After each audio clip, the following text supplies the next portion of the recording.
Chapter 21 The Battle of Dodowa, 1824 to 1826. 2 days after their defeat, on the 23rd of May, 1824, the Ashantis returned to Efutu, and on the 28th were joined by the army under Osai Okutu, who, soon after his arrival, sent a fetish boy to the governor at Cape Coast with a message of defiance, advising him to have the walls of the castle made higher and to land all the guns and men he could obtain from the men of war, as he, the king, was fully determined to throw every stone of the building into the sea. The next 3 weeks were spent by the Ashantis in making preparations for an advance on Cape Coast, and during this time the Allies succeeded in cutting off more than one of their foraging parties and killed several stragglers, whom they shot down from ambuscades in the forest, a kind of warfare in which they showed greater proficiency than in the fighting of pitched battles. On the 21st of June, the whole Ashanti army left Efutu and, driving in the Beulah outpost, advanced to within 5 miles of Cape Coast. The army itself was concealed by the bush, but the smoke from its campfires could be seen rising along a line about 3 miles in length. During the next 2 days, the Ashantis moved still nearer the town until, on the 23rd, greater numbers of them could be distinctly seen on the hills behind Smith's and Phipps towers. Captain Hutchinson signalled their near approach from Smith's tower, and all the able-bodied male inhabitants were at once ordered out to repel the expected attack, while the women and children, many of whom were refugees who had been driven in from the outlying villages, crowded around the castle gate, clamouring for admission. Room was found for about 5,000 of them, and in the hope of preventing a rush, only the small wicket in the big gates was opened, through which it was impossible for more than one person to pass at a time. But so great was the crush of terrified, screaming and struggling women and children that several were squeezed or trampled to death. Seamen and marines were then landed from HMS Victor and the merchantmen in the roads and told off to man the guns, and every preparation was made to defend the town. The houses immediately in front of the castle and overlooking its walls, which had been such a source of inconvenience during the riots in 1803, were still standing, but on the 22nd, Colonel Sutherland gave orders for their immediate demolition. The people, however, made no attempt to carry out his instructions, and, as there was no longer time to pull them down and an attack on the town seemed imminent, it was decided to burn them. 4 of them were, therefore, set on fire. But a high wind was blowing, and the flames spread rapidly to the dry grass roofs of the adjoining houses until, in a very short time, the whole town was in a blaze and added still further to the terrors of the moment. Fortunately, nearly all the removable property had already been taken for safety to the castle, and, as the mud walls could not burn, the actual damage done by the fire was not so great as might have been expected, and most of the houses only required slight repairs and a new door and roof to make them habitable again. According to Cruikshank's account, however, this conflagration was not so unintentional as is generally supposed. He says the Ashantis, acting on the advice of the Elminas, had arranged to send a small party disguised as Chibu's men into Cape Coast by night, who were to set fire to the town in several places, and in the confusion that was sure to follow, the army was to enter and make a general attack. This plan, however, reached the ears of Mr. Williams while he was still at Elmina, and he at once sent to warn the governor. Colonel Sutherland then determined to show the Ashantis that he was prepared to go to any extreme to defend the town, and knowing that the people would never consent to the destruction of their houses, he acted without consulting them and set fire to the place in 100 different quarters by firing rockets from the castle, thus preventing the Ashantis from carrying out the plan which they had arranged for that very night.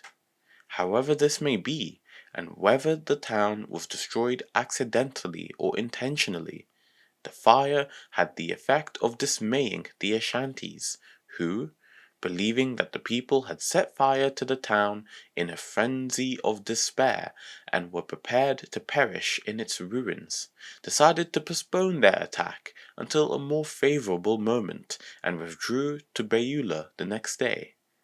There they remained until the end of the month, sending out strong parties in every direction to lay waste to the surrounding country and burn the villages.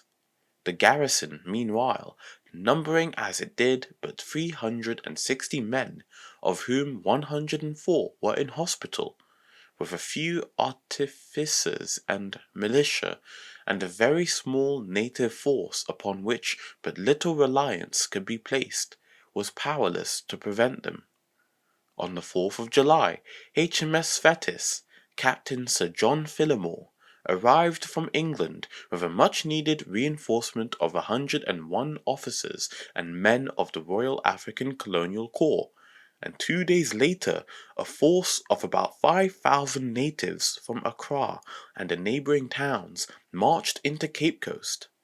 They had been raised by Major von Richelieu, the governor of Christiansborg, and sent to the assistance of the English with a few Danish soldiers under the command of Captain Peloson. Throughout the whole war, indeed, the Danish governor had shown the greatest friendliness, and now gave this very practical proof of his sympathy, and sent word by Captain Peloson that he himself was busy collecting another large force, with which he intended to advance into Akeem, so as to threaten an invasion of Ashanti territory and create a diversion on that side. The supply of ball had for some time been running very low, and on the arrival of these troops, none of whom had brought any ammunition with them, every available piece of metal was seized. The water pipes from the castle, the lead from the roofs of the merchants' houses, and every pewter vessel that could be found were all taken in their turn, and the whole garrison was employed day and night in cutting them into slugs and casting bullets. On the 7th, the Ashantis again advanced towards Cape Coast, and were seen in great force defiling over a hill and making for some heights behind the town, upon which they soon took up their position. Osai Okotu's tent was pitched near the left of their line, where, the bush having been cleared for some distance around, his movements could easily be watched with a glass. Many of the enemy were seen wearing the uniforms they had taken from those who had fallen in the battle of Insamankow, and they had several English, Dutch, and Danish flags with them, besides others of their own design. On the following day, the Allies took up a position on some hills facing those occupied by the Ashantis, and for the next 3 or 4 days were constantly employed in clearing the bush from their front and keeping watch on the enemy, who were busily engaged in cutting paths towards the English camp. Some slight skirmishes between small parties took place, but it was not until the 11th that several strong divisions of the enemy were seen descending into the valley, where they formed into line about midway between the two camps. About 2 o'clock in the afternoon, their advance party was fired on by some skirmishers under Mr. Gordon, and the general engagement at once ensued. Although it had hitherto been unnecessary to drive most of the Allies out of the town to their posts every morning at the point of the bayonet, They fought extremely well on this occasion and steadily drove the Ashantis back, taking and plundering 2 of their camps. The enemy, however, offered a stout resistance, especially those on the right, but the Allies on Prospect and Connors Hills acquitted themselves with great credit and eventually forced them to retire. Darkness then put an end to the action after it had lasted for 4 hours. It has been argued that because the Ashantis never make night attacks, their retreat on this and some similar occasions was only a voluntary return to their camp at sunset. But it is absurd to suppose that they would have retired from a successful engagement until absolutely forced to do so, or until it was so dark that the Fantis would have been unable to follow them, and this assertion is merely the outcome of the unwarrantable belief that because the latter have often behaved badly, they are never capable of fighting well, a belief that is absolutely contradicted by facts. The British force engaged and their losses in this action were as follows. 1 officer and 2 men of the Royal Marine Artillery were engaged and none were killed or wounded. 1 officer and 90 men of the 2nd West India Regiment engaged and 3 men were wounded. 15 officers, 193 men of the Royal African Colonial Corps were engaged, of which 12 officers were killed. 118 men and 2 officers of the militia were engaged, of which 1 man was killed and 5 men were wounded. 4,650 native allies were engaged, of which 102 men were killed and 410 wounded. How many of the Ashantis were engaged or what their losses were are unknown, but their casualties must have been heavy, for the fighting at times was desperate and at very close quarters. On the morning of the 12th, the enemy again marched down into the valley and drew up in line of battle with the evident intention of renewing the engagement. A small party of skirmishers was therefore ordered to move cautiously through the bush, fire on the Ashantis, and retire. The enemy continued blazing into the undergrowth in the direction from which this attack had been made for nearly half an hour, but they made no forward movement, and at about 2 o'clock in the afternoon a few shots from a field piece were fired at random through the bush, which at once caused them to retire to their original position on the opposite hills. Early the next morning the Ashantis were seen descending in single file by several paths into the valley, and a renewal of the battle was momentarily expected. This movement, however, was continued till evening, and during the night hundreds of campfires were seen glowing into the valley. But when day broke there was no sign of the enemy, and it was soon apparent that the whole army had retired during the night. It afterwards became known that a retreat had been decided upon the day before, and that apparently large bodies of men that had been seen marching down into the valley had in reality been only a small detachment detailed to cover the movements of the main body. The comparatively few men composing this party had marched down from the hilltop in full view of the British force, and then, returning by concealed paths through the bush, had again ascended the hill on the far side and once more descended.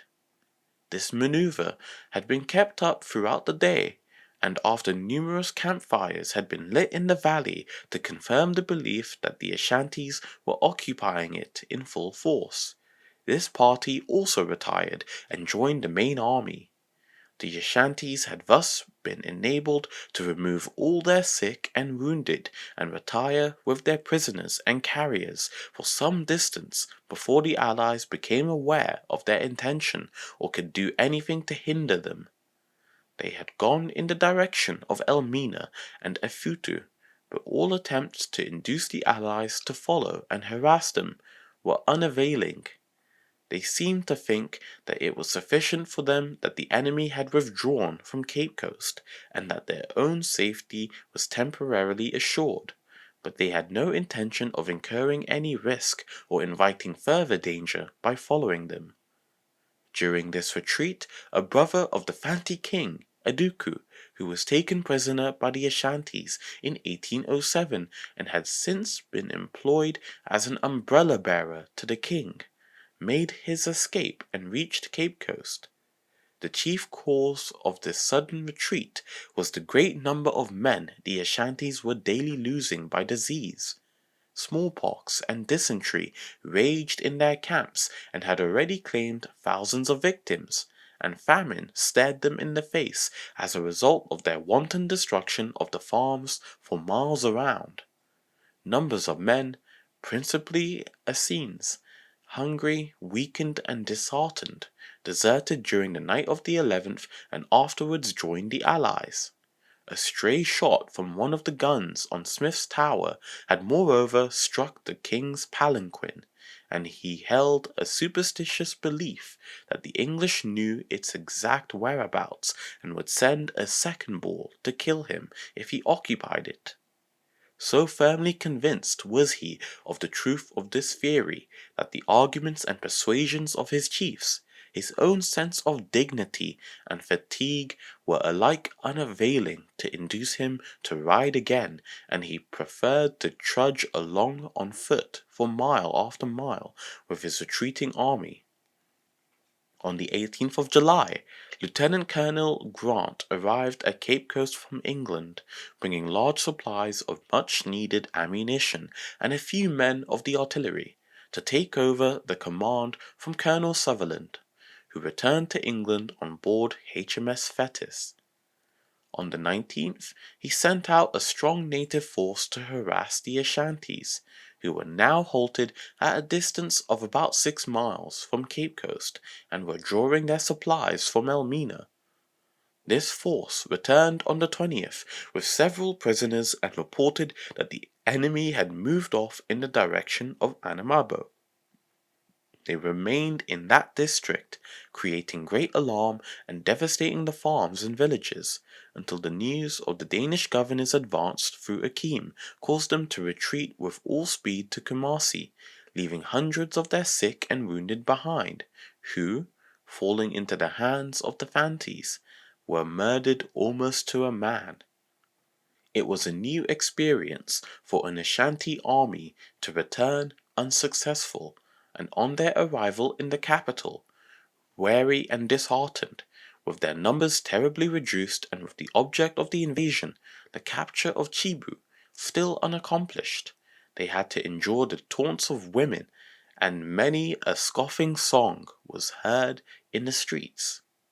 The garrison and people of Cape Coast, though relieved from the pressing danger of the presence of a hostile army before their town, were nevertheless in a sad plight. The town was crowded with fugitives from the bush villages, and the famine and disease that had so sorely stricken their enemies fell equally upon them. People died of starvation by hundreds, and many more were carried off by smallpox and dysentery. The dead and dying lay by dozens in the streets, and the women and children who had found refuge in the castle were so closely crowded that it was impossible to walk from one side of the yard to the other without treading on some of them. The stench was overpowering, and the filth that naturally accumulated under such conditions was washed into the tanks by frequent showers of rain and polluted the water supply. 5 or 6 of the garrison died daily, and they were almost entirely without food, having no meat or flour left and but little rice.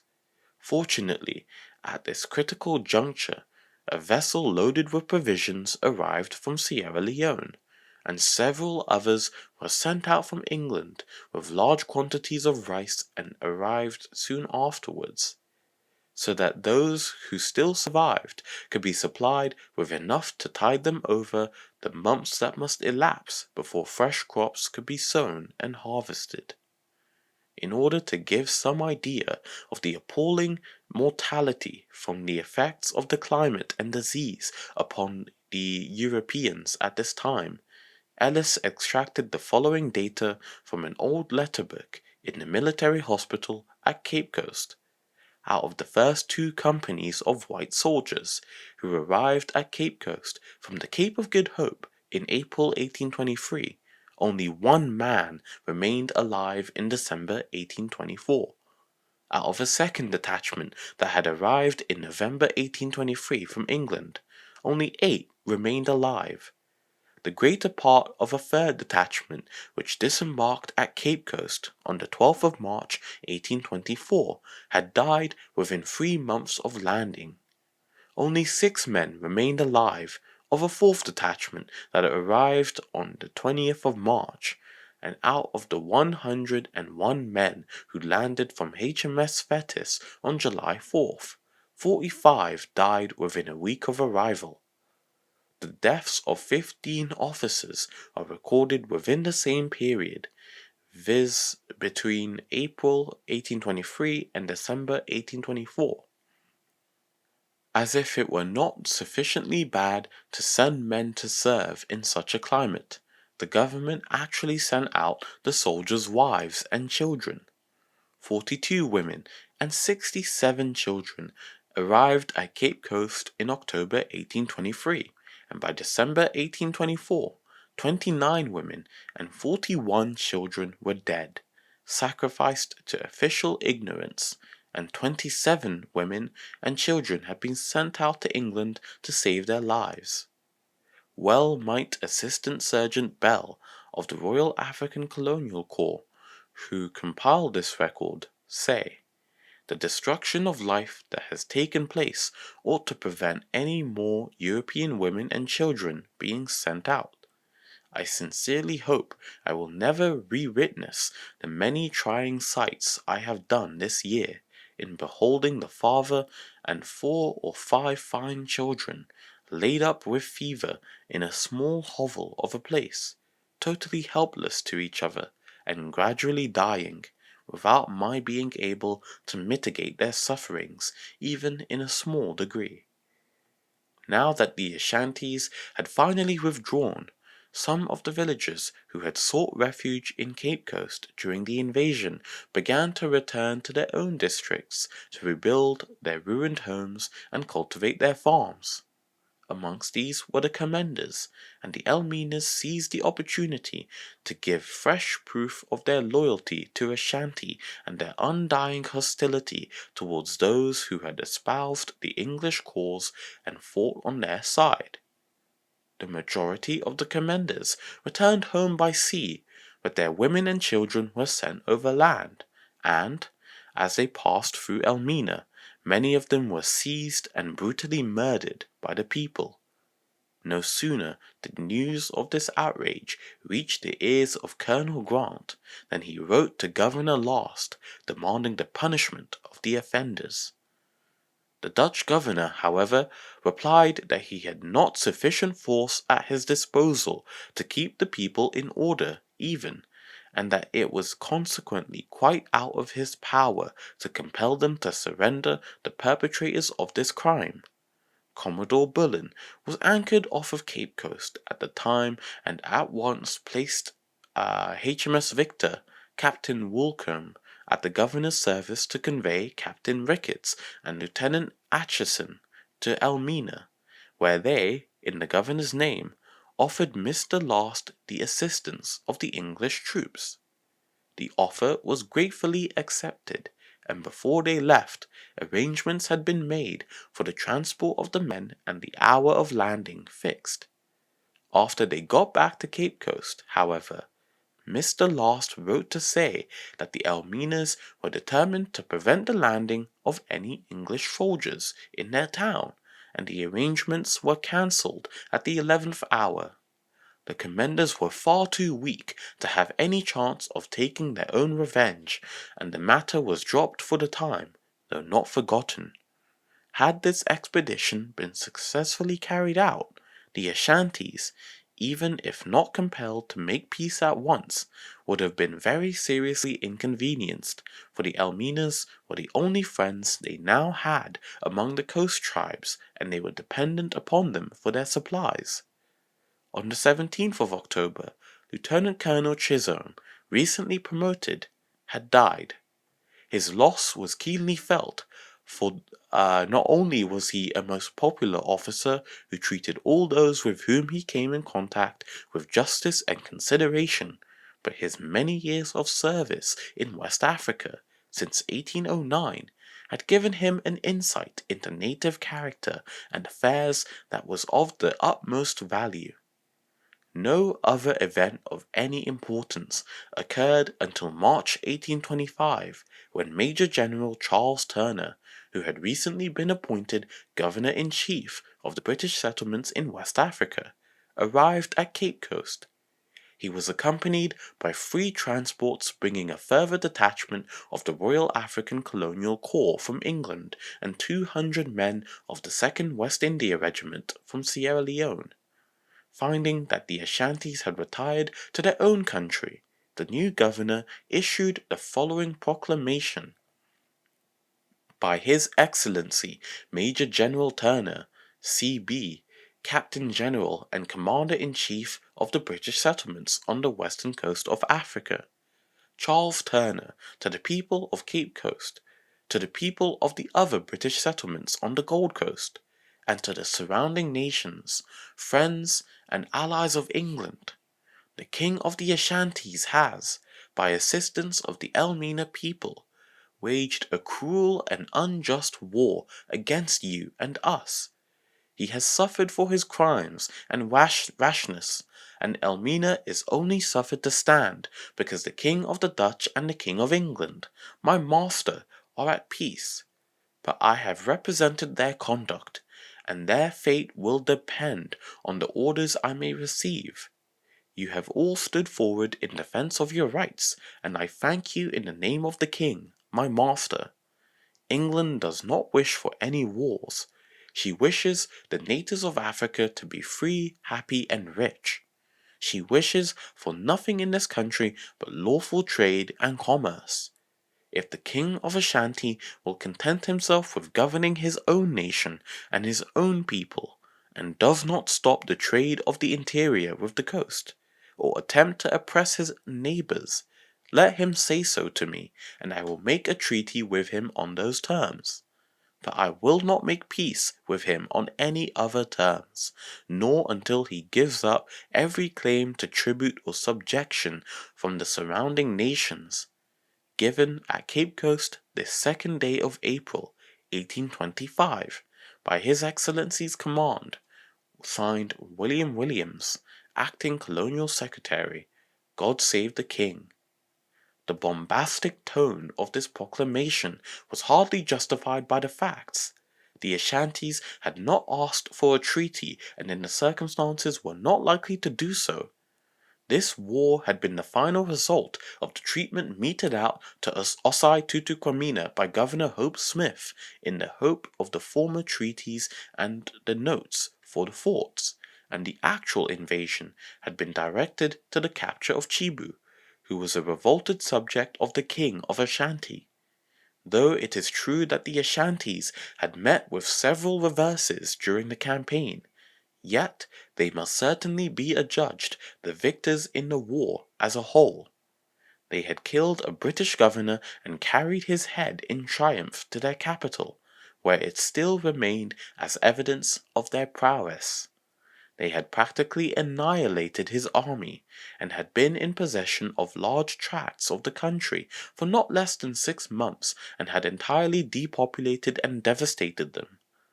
They had compelled the British troops to seek the shelter of their forts, and had been the indirect cause of Cape Coast being burned, and finally, when compelled by want of provisions and disease, they had retired of their own accord and unmolested.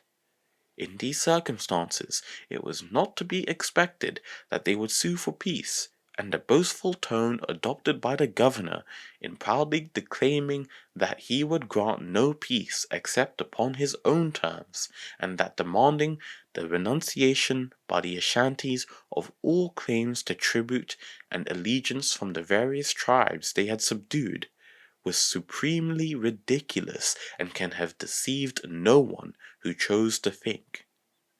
Even the governor himself seems to have been none too certain what he meant, for in the same breath he professes willingness that the king should govern his own nation and his own people, and yet claims that he must give up all rights over the surrounding tribes. Unless his first words are to be taken as an example of redundancy, the use of the word people in addition to nation can only be in reference to those tribes, not Ashantis, to whose allegiance the king was entitled by right of conquest, including, of course, the coast tribes, and the latter passage then becomes contradictory. On the 14th of April, the governor returned to Sierra Leone, taking nearly all the Royal African Colonial Corps with him, and sending the 2nd West India Regiment to the West Indies. The Gold Coast was thus left almost entirely without regular troops. He died in the following March, and Major General Sir Neil Campbell was appointed on the 18th of May, 1826, to succeed him. He was ordered to sail at once, as news had been received that another Ashanti army was advancing towards the coast. Reaching Sierra Leone on the 22nd of August, it was the 19th of September before he arrived at Cape Coast, but by then the most important battle in the history of the Gold Coast had been fought and won. This new Ashanti army had left Kumasi just after the New Year, and for several months overran Fanti, burning the towns and villages and plundering the farms, without meeting with the slightest opposition. Esikuma, in particular, was totally destroyed, for Kwesi Amankwa, though faithful to the Ashantis during the last invasion, had reconsidered his position since their return to Kumasi, and had joined the English allies. At the end of July, the Ashantis determined to inflict a signal punishment on the Accras for their repudiation of their alliance, and concentrated their whole force a little to the north of the town in the neighborhood of Dodowa. A large army composed of a few men of the Royal African Colonial Corps that General Turner had left, the Cape Coast and Anamabo militia, and the native allies were at once collected to join the Accras in repelling the threatened attack, and by the 7th of August the whole British force was encamped 4 miles south of Dodowa, where the country is an open, slightly undulating, grass-covered plain with scattered clumps of small trees and brushwood. The English were glad to think that they were at last to have an opportunity of trying their strength against their old enemies in a pitched battle in the open, where they would be able to avail themselves of ordinary military tactics instead of having to encounter the many disadvantages entailed by that bush warfare at which the Ashantis from long experience were so expert. The 7th of August was a Monday, a day considered propitious by the Ashantis, and it was confidently expected that they would attack. The English fighting the line extended east and west for about 4 miles. In the centre were the Cape Coast militia under John Jackson, and the Anamabo militia were under Mr. Hutchinson. The Accra militia were under Mr. J. W. Hanson, and the Christiansborg militia under Mr. Henry Richter, and about 60 of the Royal African Colonial Corps posted in the rear as a reserve. The Akwamus were on the right, and the Dankaras and Akeens on the left. All of the allies were distinguished by stripes of calico tied to the barrels of their muskets, and large sea-shells hanging from their necks in front and behind. Lieutenant Colonel Purdon was in command, and the other officers engaged were Captains Hingston and Rogers and Lieutenant Calder of the Royal African Colonial Corps and Dr. Young. The king's drum was soon heard beating the advance, and at about 9:30 the Ashantis attacked from right to left. The native allies had been quarrelling amongst themselves for several days as to the positions they were to occupy, each tribe professing great anxiety to find itself opposed to the king. But in the end they were all disappointed, for Okotu had been told there were white men in the centre and had chosen this as the place of greatest honour against which to lead his men in person. The men in the centre were the last to be attacked, and several of the others came up abusing and insulting them, and charging them with cowardice, until, as they were seen to be getting out of hand under these gibes, they were pushed forward a little. They had not advanced more than 100 yards or so when they were met with a terrific fire from the enemy, and were at once heavily engaged. But though the Ashantis had fought with their accustomed bravery, they could not withstand the advance of the British troops, and fell slowly back, stubbornly disputing every inch of ground. At one stage of the battle a fierce hand-to-hand fight took place. The frenzied combatants rushed wildly at each other, cutting and slashing with their knives, and a terrible slaughter ensued. Men dragged each other from the opposing ranks, and wrestled and stabbed and cut until one or both fell dead. Neither orders nor entreaties were of any avail to check the allies in their mad thirst for blood. They killed the wounded where they lay, knocking those of their own side on the head to end their misery, and ripping up their fallen enemies to plunge their hands into their bodies and tear out their hearts. And while this massacre was going on, the confusion was still further increased by a sudden explosion as one of the Ashanti chiefs blew himself up with powder, nearly involving some of the Europeans in his own destruction. As the enemy retired, enormous quantities of plunder fell into the hands of the allies, who, tiring of bloodshed, were soon so engrossed in collecting the spoils that they had neglected to follow up the advantage they had gained.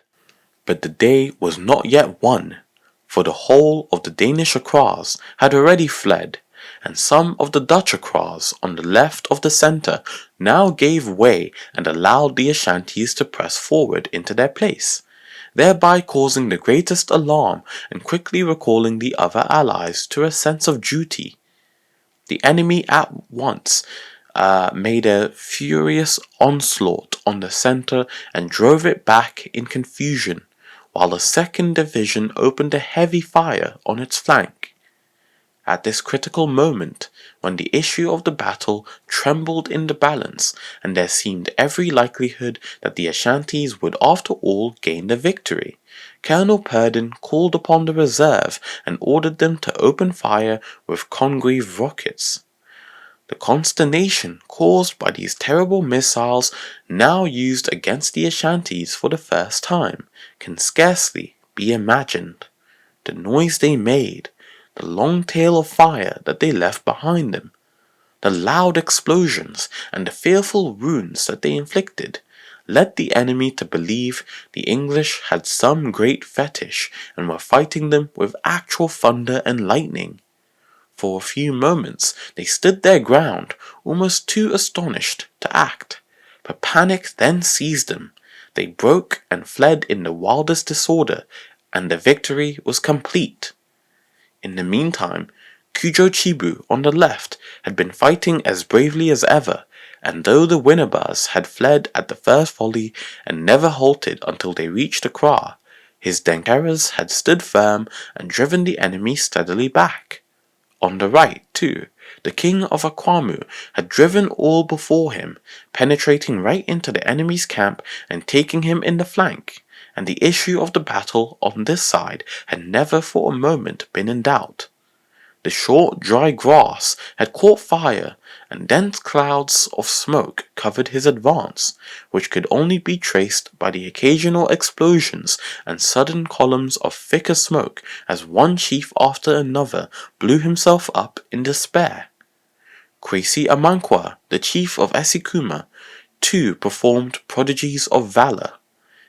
He had frequently been accused of treachery by the other allies, and was determined to give convincing proof of his loyalty by accomplishing no less a feat than the capture, dead or alive, of Osai Okotu himself. He lost his life in the attempt, but not before he had succeeded in reaching the king's side and had actually laid his hand on the side of his basket palanquin to pull him down. He was then shot in the neck and secured. Okotu upbraided him for his treachery and ordered him to follow him, but he flatly refused, and a party of his men who were hastening to his support only arrived in time to see his head struck off. The people of Christiansborg, who, as already stated, had fled at the commencement of the battle, actually had the impudence to return now that all the danger was over, and began to help themselves to the plunder. When reproached with their cowardice, they merely said that it was against their fetish to fight on a Monday, though it seemed rather late to remember it when the battle began. The value of the spoil must have been enormous, for the whole of the Ashanti camp, with all the baggage and gold, fell into the hands of the allies, but it was never ascertained how much they actually got. About 1 o'clock they began to bring in the heads of the Ashantis who had fallen, amongst which those of several important chiefs and princes of the blood were recognized. Amongst the plunder was a skull taken by the king of Aquapim. It was wrapped in paper and covered with Arabic characters and a silk handkerchief, while the whole was enclosed in an outer cover of leopard skin, the emblem of royalty. It was believed at the time that this was the skull of Sir Charles McCarthy, and Colonel Purdon sent it to England, but it became known later that it was actually that of the deceased king, Tutu Kwamina, which Okotu had brought with him as a powerful talisman after having been warned by the Taino fetish not to undertake the campaign. He had offered a libation to it on the morning of the battle and implored it to cause the heads of all the English in the field to come and lie by its side. He had also caused human sacrifices to be offered up for each great chief or prince, as his death was reported to him in the heat of the battle. With the exception of the officers and 60 men of the Royal African Colonial Corps, and the officers commanding the militia, all the men engaged were Africans. The white troops, moreover, were not engaged until the very end, when they were called upon to fire the rockets and some grape, and though this probably turned the scale, yet the only assistance the Allies could possibly have had up to this time was that which the militia may have derived from the leadership of Europeans and the knowledge that there was a small body of white troops ready to support them. Contrary to the general belief, therefore, the victory of Dodowa was undoubtedly a native victory, and the battle throughout was a contest between Africans. The militia numbered 500, and the Allies 10,820, which brings the total strength of the British force up to 11,380, while the Ashantis are believed to have had about 10,000 men on the field. On the British side, the Royal African Colonial Corps had no casualties, but Mr. Richter was wounded in the thigh. Kwesi Amankwa, Naboa the Tufuhin of Akwamu, and the Tufuhin of Akim were the only chiefs killed, while of the rank and file, 800 were estimated to have been killed, and another 1,000 slightly wounded. The Ashantis are said to have lost fully 5,000 men, many of whom fell to the knife in the fearful melee that occurred when the Allies charged.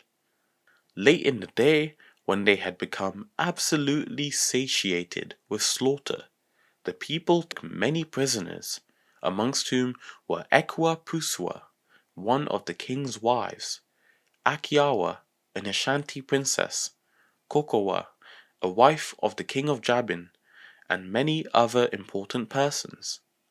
All that night the troops lay on their arms, for the king had been seen walking dejectedly over the scene of his blighted ambitions, and it was feared that he might even yet make a last desperate attempt to retrieve his fallen fortunes by leading the remnant of his army to renew the attack. At intervals throughout the night, the drums of the different allied chiefs were sounded, accompanied by the usual recitative of voices. Each time, the sounds were repeated all along the line, until they died away in the distance, and the hollow beat of the drums, mingled with the weird notes of the singers, suggestive of devilish and mysterious rites and human sacrifices, caused many of the Europeans to shudder. These melancholy sounds were generally followed by answering wails and lamentations from the clumps of trees and bushes in front, where the unhappy Ashanti women were searching for their relatives amongst the heaps of slain, and whose voices rose out of the intense blackness of the night like the cries of despairing spirits. It was a veritable night of horror. When day broke on the morning after the battle, nothing would induce the Allies to follow the Ashantis, as they might reasonably have been expected to do after so decisive a victory. Their one thought was to see their booty stored in a safe place, and they set out at once for Accra, all heavily laden. Major Ricketts, indeed, has recorded his belief that if the Ashantis had delayed the battle for a few weeks, the coalition against them would have fallen to pieces, so jealous were the various units of each other. The Ashantis might then have marched into Accra practically unopposed. One result of this victory was that the English for the first time became the owners of the land on which their forts and castles stood, and the payments of ground rent on the notes, which had been the source of so much trouble in the past, at once ceased. These notes, having been claimed by the Fanti chiefs by right of conquest, now reverted by the same right to the English, and the sites to which they referred became their absolute property. In the same way, they really became the owners of the land on which Elmina Castle, Fort Crèvecoeur, and Christiansborg Castle stood, and entitled to the rents for them. This right, however, was never really claimed, and the Dutch at any rate continued the payment for Elmina Castle to the King of Ashanti, a fact that gave rise to much trouble in later years.